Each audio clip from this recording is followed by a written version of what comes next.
안녕하세요. 얼마 전에 돌싱으로 돌아온 딸아이를 키우고 있는 30대 여성입니다. 사연글을 보면 대부분 거창한 일로 헤어지는 사람은 많이 없는 것 같더라고요. 물론 저도 마찬가지랍니다. 저야말로 정말 한없이 사소하지만 너무나 큰 이유로 헤어지게 됐으니까요. 제 이혼 사연은 취미 때문이었는데요. 어떤 취미이길래 이혼까지 하게 됐는지 궁금하시죠? 정말 별거 아니지만 여러 아내들의 속을 썩이는 그 취미, 바로 모바일 게임 때문이었어요. 정말 흔하디 흔한 그리고 이유 같지 않은 이유처럼 보이지만 제 이혼에 관한 글을 읽어보시면 왜 이혼을 했는지 이해가 가실 거라고 생각해요. 그러니 오늘 이 글을 읽는 분들의 이해를 구하기 위해 사연글을 작성해 보도록 하겠습니다. 저와 남편은 소개팅으로 만났어요. 저는 당시 학원 강사로 일하고 있었는데 남편은 평범한 월급쟁이였어요. 제가 스펙이 좋았다면야 더 좋은 사람 만나고 싶었지만 저도 스펙이 그리 좋은 편이 아니었고 고만고만한 사람들끼리 만나서 결혼하는 게 덜 피곤할 거라고 생각하고 남편과 결혼까지 하게 됐죠. 흔히들 그렇듯 결혼을 해야 할 나이쯤에 사귀던 사람과 보통 결혼을 하게 되잖아요. 저도 그렇게 생각하고 결혼을 했지만 그때 그런 생각을 해서는 안 됐던 것 같아요. 좀 더 진지하게 알아봤더라면 전 남편의 진짜 모습을 미리 발견하지 않았을까 하는 생각도 드니까요. 그래도 결혼 초반에는 꽤 괜찮았던 것 같아요. 그때는 남편이 아직 게임에 엄청 몰입했던 때도 아니고 집에 신경도 쓰기는 했으니까요. 처음부터 게임 중독은 아니었어요.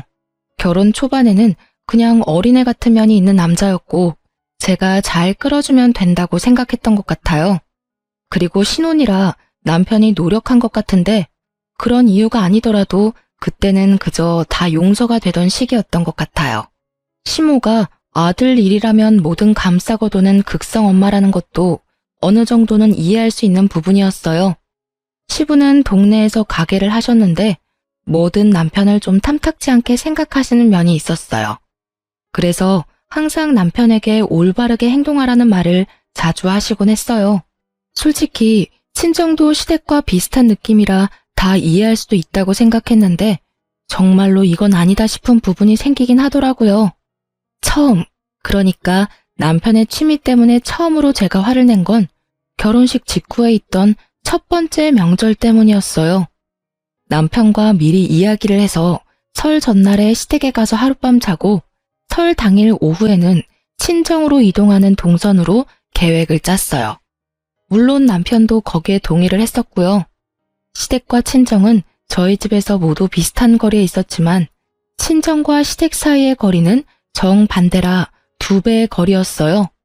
게다가 결혼 후에는 자주 가지 못했던 만큼 친정에 갈 수 있다는 즐거움과 첫 명절에 대한 두려움으로 저는 저녁에 일찍 잠에 들기로 했죠. 새벽녘 일찍 시댁에 갈 예정이었거든요. 제가 잠에 들 때까지 남편은 잠을 안 자더라고요.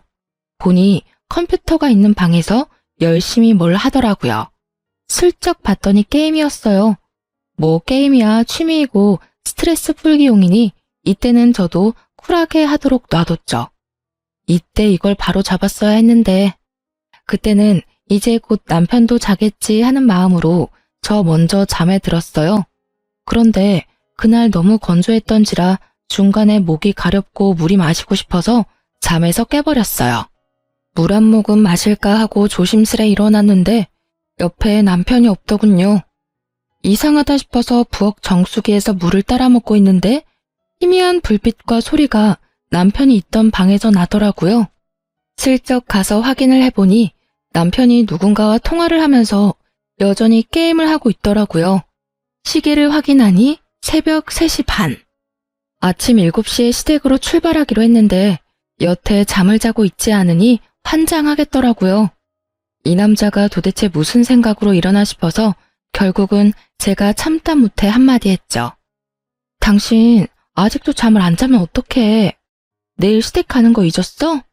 내가 지금 운전면허 따고 있는 중이라 당신 차 운전도 못 해주잖아. 생각을 좀 하고 놀아. 금방 끝낼 거야. 가서 자. 당신한테 운전해달라고 안 할 테니까 걱정 말고. 걱정이 안 될 수가 없잖아요. 수면 부족으로 차를 몰면 얼마나 위험한지를 아는데. 남편이 잘 거라고 생각하고 저도 다시 잠에 들어봤지만 결국 일찍 깨버렸어요. 5시 좀 넘어서 일어났는데 여전히 남편이 게임을 하고 있더군요. 밤을 꼴딱 샌 거예요. 진짜 하루 날밤 샌 거야? 당신 도대체 왜 이래? 차 몰고 가다가 잠들면 어쩌려고? 괜찮다니까. 왜 아침부터 화를 내? 내가 괜찮다고. 알아서 잘 갈 거니까 걱정하지 말라고. 진짜 차표가 남아있었다면 대중교통을 이용하고 싶을 만큼 불안했지만 어쩔 수 없이 남편 차를 타고 시댁에 갔어요. 남편의 집중력이 끊기기 직전 시댁에 도착해 다행이었지만 시댁에서 남편의 행동은 더 가관이었어요. 마치 일을 많이 해서 지친 것처럼 아이고 하며 안방에 들어가더니 침대 위에 풀썩 드러누워서는 잠부터 자더라고요. 그걸 보던 시모가 저한테 한 소리 하더라고요. 넌 도대체 애가 저렇게 될 때까지 뭐 했어? 아무리 일도 좋지만 남편 내조도 해야지. 내가 봐도 얼굴이 퀭하니 안 좋은데 몸에 좋은 거라도 좀 먹여. 그리고 잠도 좀 푹 재우고. 대체 넌 집에서 뭐 하길래 남편만 저렇게 살이 쏙 빠져? 아니, 너무 어이가 없더라고요. 지 몸 관리 못한 게 저 때문이라고요? 저놈이 스스로 몸 관리 엉망으로 한 걸 왜 저한테 퍼붓는지. 게다가 남편 놈 살 빠지는 게 왜 제 탓이에요? 같은 거 먹고 같은 집에서 사는데 살찌려면 같이 찌는 거지. 게임하느라 살 빠진 거 차마 말할 수 없어 이날은 턱끝까지 차오르는 말들을 삼킬 수밖에 없었어요. 그 때문에 저는 열이 무척이나 받은 상태였고 남편 놈은 여전히 아무 생각 없는 것 같았어요. 저희는 작은 방에서 잤는데 남편은 이번에 폰으로 게임을 하느라 또 날밤을 지새우려고 하더군요. 제가 남편에게 나지막하게 경고를 던졌어요. 적당히 하고 자. 내일 우리 집에 가서 또 처자고 있는 꼴 보기 싫으니까. 알아서 몸 관리하라고. 내가 오늘 당신 때문에 어머님한테 무슨 소리 들었는지 모르지? 나 진짜 열받았으니까 알아서 잘해. 낮에 푹 자서 지금은 졸리지가 않다고. 그리고 내가 다 알아서 하잖아. 오늘도 우리 집에 내가 알아서 잘 모셔줬는 거 기억 안 나? 의기양양한 그 말투에 저는 포기하고 저 먼저 잠에 들었어요. 그리고 새벽에 또 남편이 여전히 밤새 게임을 한 걸 목격했죠. 아침 밥을 먹는데 시모가 이렇게 말하더군요. 아무래도 얘가 몸이 너무 안 좋은 것 같아. 오늘도 하루 여기서 한숨 자고 가. 너희 이대로 가다간 사고 난다. 시모의 한마디에 남편이 희색을 하더니 대답하더라고요. 엄마가 봐도 그렇지? 오늘은 좀 쉬어야겠어. 당신도 오늘은 푹 쉬어. 저 입을 당장이라도 찢어버리고 싶었어요. 웃는 면상에 침을 뱉고 싶었지만 참았어요. 첫 명절, 첫 시댁. 너무 많은 생각이 들었으니까요. 결국 저는 친정에 가지도 못했어요. 그리고 돌아온 집에서 남편에게 미친 듯이 화를 냈어요. 야, 너 어떻게 이럴 수 있어? 내가 일찍 자라고 했어, 안 했어? 왜 잠도 안 자고 게임하면서 날밤 새는데? 너 때문에 나 친정에도 못 갔거든? 어떻게 책임질 거야? 친정에 못 간 게 왜 내 탓이야? 네가 운전할 줄 알았으면 가면 됐잖아. 솔직히 내가 무슨 기사야? 왜 매번 내가 너 데려다 줘야 하냐고. 너 설마 지금 설날에 친정 가는 게 나 혼자 가야 한다고 생각하는 거야? 미친놈아. 결혼하고 첫 명절이면 너도 우리 부모님한테 인사하러 가야지. 버릇이 없는 거야? 상식이 없는 거야? 내가 너희 집 가는 건 당연한 거고 네가 우리 집 가는 건 선택사항이다 이거니? 그거는 솔직히 부담스러운 건 사실이고 어차피 다 우리 집에서 하고 처가는 인사차 들리기만 하는 거잖아. 그러니까 너 혼자 갔다 와도 되고. 아, 그렇게 생각하고 있었어? 그래, 좋아. 나 혼자 친정 갈 테니까 넌 집에서 열심히 게임이나 하던가. 결국 저는 남편을 두고 짐을 싸서 친정으로 왔어요. 친정에는 일주일만 같이 있겠다고 했고요. 다행히 친정이랑 직장이 그리 멀지 않아서 다행스러운 일이었지만 화가 나는 건 어쩔 수 없더라고요. 이번에 본때를 보여주기로 한 거죠. 역시나 일주일도 안 돼서 남편이 저를 찾아오더라고요. 왜 계속 안 들어와? 집 엉망이니까 집에 와. 내가 왜? 내가 네 식모야? 돌아가더라도 당신이 어지러 놓은 건 안 치울 거야. 당신이 알아서 치우던지. 미안해. 한 3일 신나서 잠도 안 자고 게임했더니 완전 죽겠다고. 몸도 아프고 빈혈인지 일어설 때마다 어지럽고. 남편이 하는 이야기를 들어보니 참으로 딱하면서도 열받았어요. 신난 건 3일까지였답니다. 그 뒤로는 집도 정리가 안 된 상태고 제대로 된 영양소까지 섭취 못해서 엄청 힘들었다고 하더라고요. 혼자 사는 거 잘 맞는 거 같은데 왜? 그냥 혼자 살아. 나 같은 거 그냥 없는 셈 치고. 계속 이렇게 삐딱하게 굴 거야? 나 진짜 힘들다니까. 당신이 있어야 할 것 같아. 잘 들어. 나는 네가 몇 시간씩 게임하느라 안 자고 정신 나간 좀비처럼 노는 거 나 정말로 아예 상관 안 해. 그런데 너의 그 행동 때문에 미리 계획했던 약속한 걸 깨는 건 정말로 잘못됐다고 생각해. 네가 뭘 하든 나한테 피해는 주지 말았어야지. 친정에 못 가게 한 건 정말로 평생 내 가슴에 박혀 있을 일이거든? 앞으로 이런 일 있으면 나는 집 나갈 거야. 당신이 지금처럼 와서 용서 구해도 안 받아줄 테니까. 알았어. 다 내가 미안하다니까. 그러니까 이만 집에 돌아와. 나도 이러다 죽을지도 모르겠다는 생각을 잠깐 하긴 했어. 정말로 후회를 하고 반성을 했는지 남편은 제게 사과도 하고 게임도 덜 하더라고요. 물론 제가 먼저 게임 시간을 정해줬죠. 집에 와서 얼마나 해도 상관은 없지만 자정 전에는 잠자리에 들어야 한다고요. 그 이상 게임에 열중하면 영 끊겠다고 모질게 말했더니 말을 알아들었는지 자중하더군요. 그리고 그 덕이었는지 저와 남편 사이에 딸도 하나 생겼어요. 갓난아기 덕분에 얼마 동안은 또 잘 살았어요. 그런데 하루는 남편이 곤란한 얼굴로 저에게 용건을 꺼냈어요. 미안한데 돈 모아놓은 거 좀 있어? 엄마가 아버지 차 몰고 가서 사고 났는데 보험 처리는 안 되고 상대방도 다쳐서 돈이 많이 들어가. 지금 큰일 나게 생겼는데 엄마는 정신 하나도 없고 나한테 물어보는데 나도 모아놓은 돈이 많지는 않아서. 어머님은 안 다치셨어? 그렇게 큰일 있으면 아버님한테 말하지.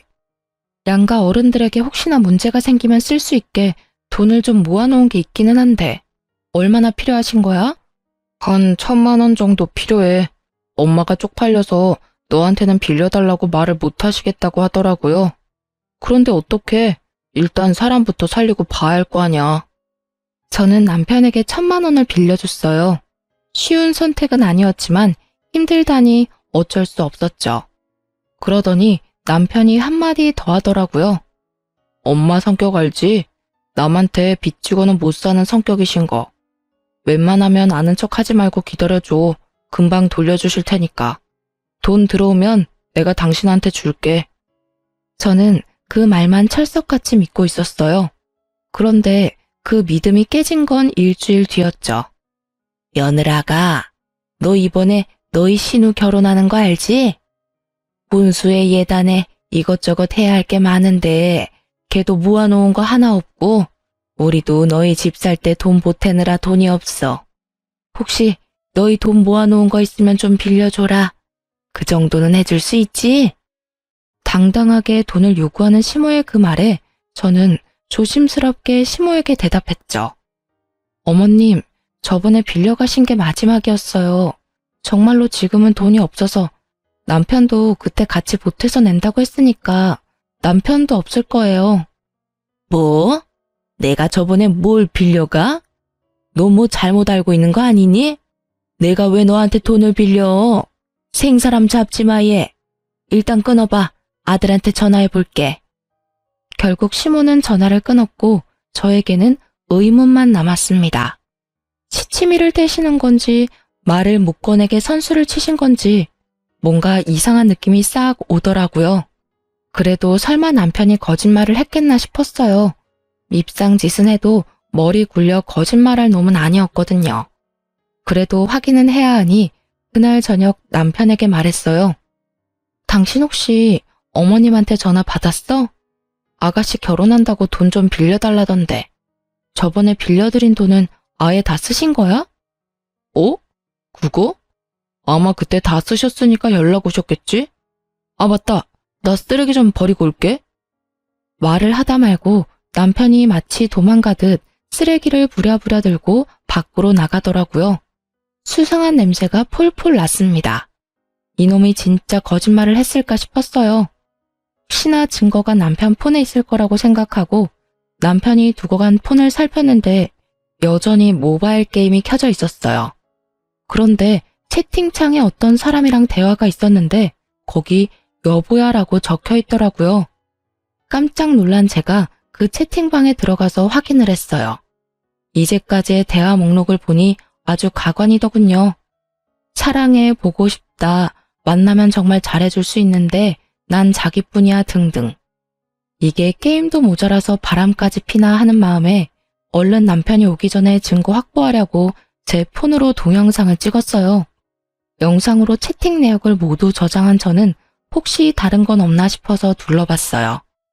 별로 이상할 게 없었지만 딱 한 가지, 남편의 캐릭터 레벨이 높더라고요.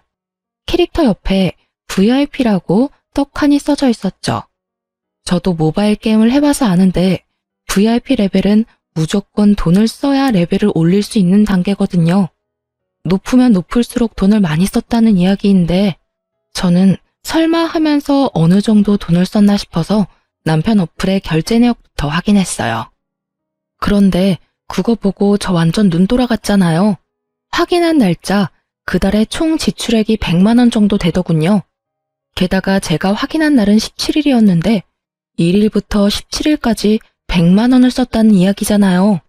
기겁을 한 제가 더 아래쪽으로 내려가 저번 달, 저저번 달까지 확인을 했더니 그 내역도 줄줄이 다 뜨더라고요. 100만 원이 훨씬 넘는 돈이 여기에 다 들어가 있더라고요.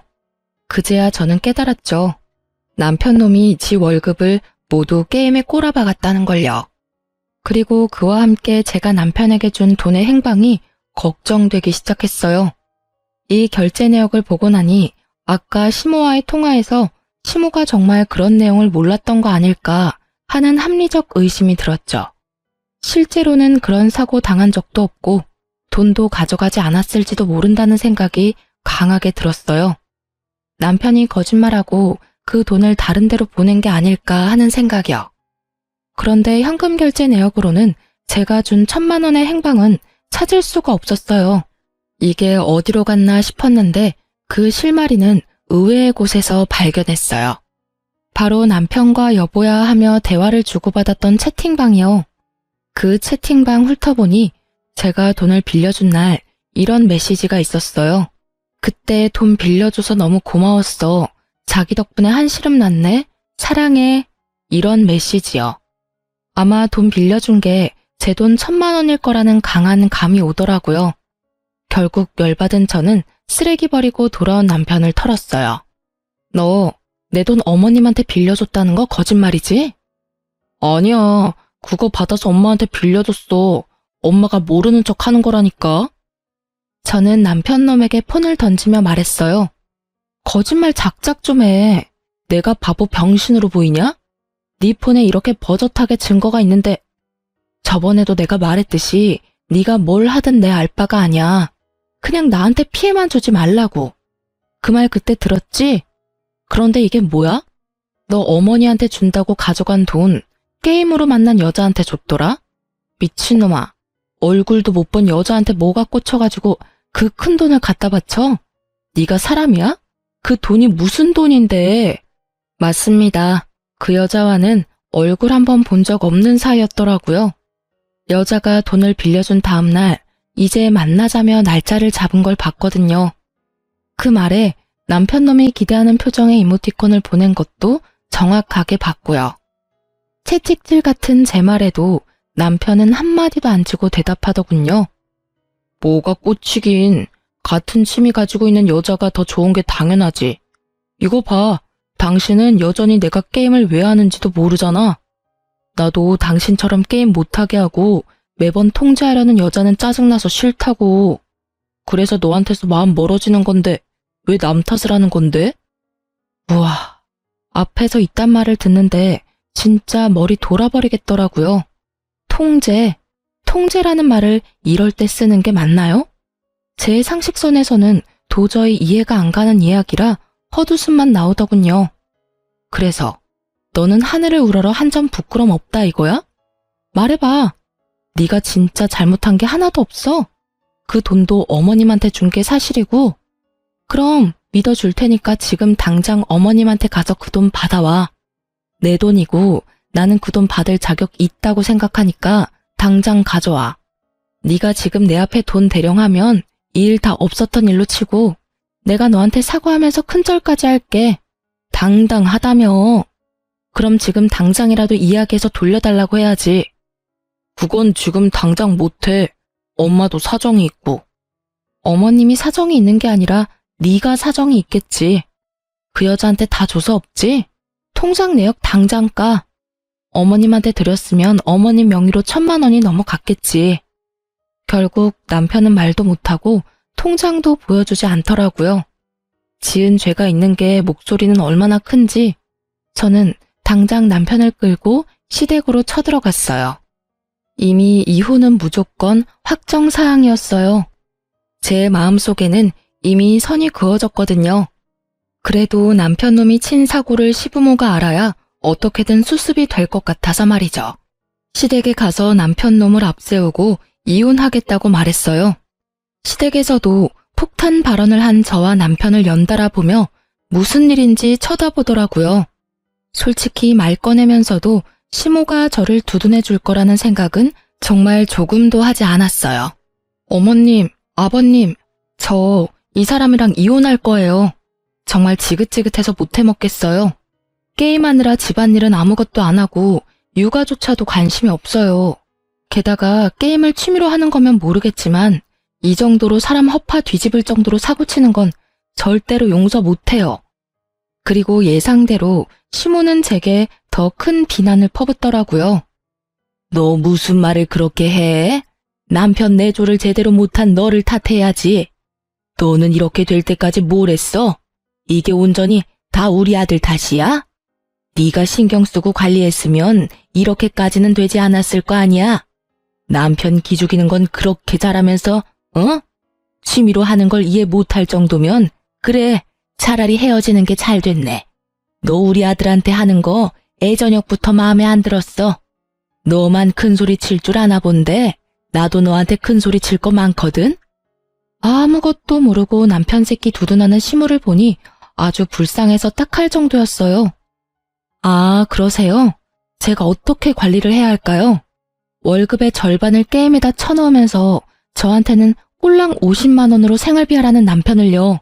없는 돈에 한 푼이라도 아껴보려고 끙끙대며 허리띠 졸라매는 제 옆에서 남편 취미라는 게임으로 돈이 줄줄 새어나가고 있는데 그걸 몰라서 여태 참았지. 알았으면 저도 여기까지 끌었겠어요? 50만 원이라도 줬으면 다행이지. 돈을 아예 안 준 것도 아니고 돈을 줬으면 그걸로 살림 사는 건 네 몫이지. 그리고 남편한테 관심이 없으니 돈 나가는 것도 몰랐던 거 아니냐? 이게 네가 내조를 제대로 안 한다는 증거지. 시모 말이 끝나자마자 남편놈이 의기양양하게 되지도 않는 말 하고 있더라고요. 그래, 넌 처음부터 내 취미 생활을 인정을 안 하잖아. 솔직히 내 돈을 내 취미에 쓰는 게 왜 나빠? 돈을 안 준 것도 아닌데. 그걸로 생활비 했으면 나한테 할 말 없지. 시모를 등에 업고 입이 10개라도 할 말이 없어야 할 죄인이 뚫린 입으로 말은 얼마나 잘하던지요. 그 꼴을 보니 더 열받아서 저도 모르게 흥분하게 되더라고요. 결국 큰 소리로 꽥 냅다 질러버렸죠. 뭐? 야, 네가 돈만 썼어? 게임하면서 만난 얼굴도 모르는 여자한테 돈까지 갖다 바쳤잖아. 어머님이 아버님 차 끌고 가서 사고 쳤다는 말로 나 속이고 내가 모아놓은 돈 1,000만 원 가져가서 그 여자한테 준 거잖아. 통장 내역 보면 다 나와. 속일 생각하지 말라고. 핏덩이 같은 딸내미 놔두고 얼굴도 모르는 여자한테 홀라당 넘어가서 돈 준 것도 화가 나는데 뭐? 네가 나한테 생활비 줬다고 내가 할 말이 없어야 한다고? 그럴 거면 결혼은 왜 했냐 이 새끼야. 너야말로 나한테 할 말이 없어야지. 뚫린 입이라고 다 같은 입인 줄 알아? 그게 무슨 소리야? 내가 사고를 쳤다니? 역시 남편이 아무 이야기를 안 했던 것 같더라고요. 그래서 저도 자세하게 알려드렸죠. 알아야 저놈 두둔하는 게 얼마나 쓸모없는 일인지를 알 테니까요. 제 돈 1,000만 원 가져가면서 그러더라고요. 어머님이 아버님 차 끌고 가서 사고 쳤다고요. 그러니까 몰래 빌려주는 거니 그런 이야기 어머니한테 먼저 하지 말라고요. 제 말에 시모는 적잖이 충격받은 눈치더라고요. 물론 그렇겠죠. 자기 이름 대고 설마 돈을 빌려다가 그런 짓을 했다고 생각이나 했겠어요? 게다가 돈 1,000만 원이 작은 돈이 아니잖아요. 그 돈을 모은 것도 양가 부모님들 때문이었는데 그 목적에 맞았기 때문에 빌려준 거였는데 그 돈 모을 때 도움 하나 안 주고 게임하느라 돈 다 쓴 주제에 지가 뭐가 잘났다고 저런 말을 해요? 진짜 어이가 없어서. 결국은 시모도 이 상황에 대해서는 뭐라 거들어 줄 말을 못 하더라고요. 그러니까 저는 이혼할 거예요. 이렇게 거짓말까지 하면서 게임하고 여자 만나는데 제가 뭐하러 이 사람 붙잡아둬요? 대신에 저는 그 돈, 1,000만 원 모은 돈은 무조건 돌려받을 거예요. 그게 어떤 돈인데? 없는 살림에 진짜 한 푼 한 푼 겨우 모아서 만든 돈인데 그걸 왜 생판 모르는 여자한테 뺏겨야 하냐고요? 제 말에 시모가 잠시 한숨을 푹 쉬더니 말하더라고요. 그래, 이혼해라. 차라리 잘 됐어. 그 돈은 우리가 돌려줄 테니까 이혼해. 어차피 나는 너 하는 거 마음에 들지 않았어. 그러니 이번에야말로 좋은 여자 만나게 하면 돼. 취미 생활하는 거에 참견도 안 하고 내조도 잘해서 우리 아들 똑바르게 잘 잡아줄 사람. 그런 사람 찾아서 재혼하면 돼. 그 이야기 듣는데 얼마나 웃기던지요. 저는 시모에게 말해줬어요. 예, 어머님, 잘 찾아보세요. 세상에 어떤 여자가 게임에 미쳐서 집안일, 육아에는 관심도 없고 게임에 돈이나 갖다 바치는 남자를 좋아하겠어요? 아, 그 게임 속의 여자라도 꼬셔서 잘해보면 되겠네요. 남편이 그렇게 죽고 못 사는 여자요. 돈을 1,000만 원을 줬는데도 아직까지 얼굴도 못 봤다는 여자라면 잘해줄 수 있겠죠. 게임도 취미인 것 같고, 그죠? 둘이서 열심히 돈 탕진하면서 살면 진짜 죽이 잘 맞겠어요. 아무리 생각해도 그 여자는 남편을 호구로 생각하는 게 틀림없었거든요. 그걸 이 시점이 되도록 눈치를 못 채는 남편도 이상했고 그런 여자를 재혼 상대로 생각하는 시모도 웃겼어요. 딱 봐도 사기꾼이잖아요. 차라리 얼굴을 보고 만나서 손이라도 잡고 돈이라도 줬다면 그 여자를 상간녀라고 생각할 법도 했을 거예요. 그런데 딱 봐도 그게 아니잖아요. 얼굴 보여주지 않고 돈만 요구하는 사람을 상간녀라고 볼 수 있을까요? 그냥 남편 놈이 거기 꽂혀서 지 마음이며 돈이며 다 주는 거지. 달콤한 말 속에 섞인 그 돈을 요구하는 말을 남편이 알아차리지 못하면 이렇게 계속 사기를 당하게 되겠죠. 그런 여자가 내조를 한다고요? 결국 참다 못한 제가 한마디 더 붙였어요. 그 여자랑 결혼하면 둘이서 게임만 하느라 어디 애라도 생기겠어요? 그때는 제 딸 찾으러 오지 마세요. 저는 친권이며 양육권 모두 뺏기지 않을 거니까. 딱 봐도 남편은 애를 양육하기에 여러모로 문제가 있잖아요? 소송하면 분명히 애는 저한테 올 거예요. 그러니까 서로 힘 빼지 말고 여기서 그 부분은 합의해요. 제 말에 입을 연 건 시모도 남편도 아닌 시부였어요. 조용히 이야기를 듣고만 있던 시부가 남편에게 물어보더라고요. 너, 이 말이 전부 사실이냐? 조용한 그 말투가 더 무서웠어요. 시부의 표정에 변화가 없었거든요. 남편도 그걸 감지했는지 어물쩍거리며 말하더라고요. 사실이냐고 하면 돈 빌린 건 맞아요. 그리고 그 여자랑 대화한 것도 맞는데 돈은 내가 빌려주기로 한 거고 그 여자가 강하게 요구한 것도 아니고 게임은 내 돈으로 한 거니까 와이프 말처럼 내가 다 잘못했다고는 생각 안 하는데요. 남편의 말이 끝나자마자 시부가 풀스윙으로 팔을 올렸고 짝 하는 소리와 함께 남편 놈 얼굴이 반대편으로 휙 돌아가 있었어요. 너, 내가 결혼해서 애 낳으면 인간 될 줄 알았더니 결국 이 꼴로 다 늙은 아버지 속을 썩여? 도대체 뭐가 부족해서 이런 미친 짓을 하는 거야? 네 딸 얼굴은 무슨 낯짝으로 볼 거야? 어? 애 보기 부끄럽지도 않아? 진짜로 그 얼굴도 못 본 여자한테 돈 다 빌려줬어? 그 여자가 돈은 갚는 데냐? 그 돈 다시 받아와, 이 못난 자식아. 결국 흥분한 시부에 의해 남편은 내내 두들겨 맞았지만 다 늙은 시부 손이 아프면 얼마나 아프겠어요. 결국은 남편에게는 매도 되지 못했던 것 같더라고요. 끝까지 자기는 잘못 안 했다고 하는 걸 보니 말이죠. 그나마 시부는 정상적인 생각을 하고 계시더라고요. 동네에서 가게를 하시니 아들의 이혼이 더 신경 쓰일 수밖에 없기도 했고요. 아무래도 장사하시니 다른 사람들 입방아에 오르는 게 싫으셨던 것 같기도 하더라고요. 물론 그 이상으로 아들에게 실망한 것 같았지만요. 결국 저의 이혼은 합의로 가게 됐어요. 시부가 조용히 묻고 싶어 하는 것 같았거든요. 시부에게 직접 1,000만 원을 돌려받았고 재산 분할도 적당히 하게 됐어요. 그리고 남편에게는 위자료 명목으로 돈도 좀 더 받았어요. 물론 그 돈은 시부가 줬지만요. 딸아이 친권과 양육권은 당연히 제가 가져왔죠. 게임 중독 아빠에게 애를 맡길 사람은 없잖아요. 그 상황은 시부모도 모두 납득한 일이었어요. 우리가 가지고 있던 집도 둘이서 반반씩 내고 들어가 살았기에 집을 팔아서 반씩 나눠 가졌어요. 저는 이래저래 모은 돈으로 작은 평소의 아파트 전세로 들어갔고 남편 놈은 시부가 시댁으로 불렀다고 하더라고요. 시부 말로는 집에서 게임하는 거 눈에 보이면 당장 내쫓아버리겠다고 했다는데 중독을 이기실 수 있을지는 모르겠더라고요. 결국 이혼하고 저는 딸아이와 함께 직장 근처 작은 전셋집에서 살게 됐어요. 시댁과도 그리 먼 곳은 아니었고 가끔씩 그 근처를 들릴 때도 있었어요.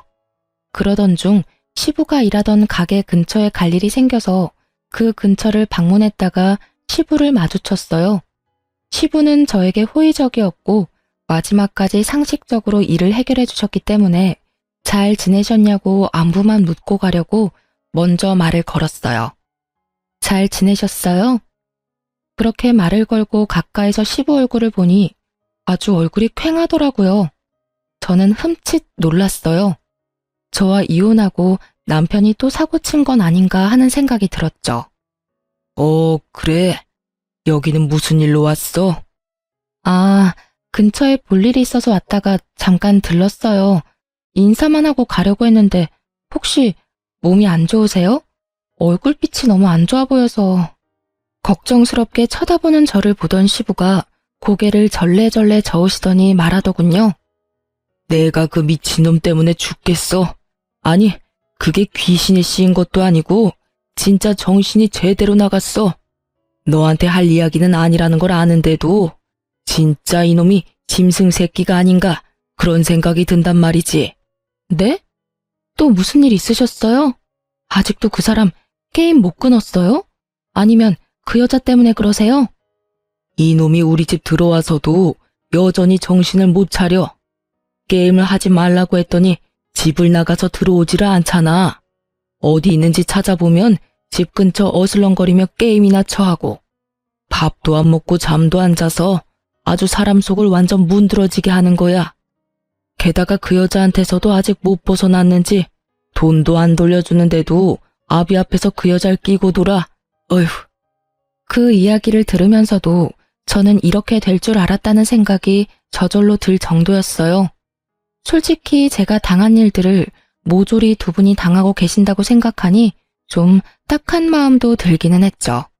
아, 물론 자식 잘못 키운 부모 입장에서 바라보면 그렇단 거죠. 그런데 그것뿐만이 아니야. 그것만이라면 아주 내쫓아버리고 어디서 객사하든 말든 놔둬버리면 되지.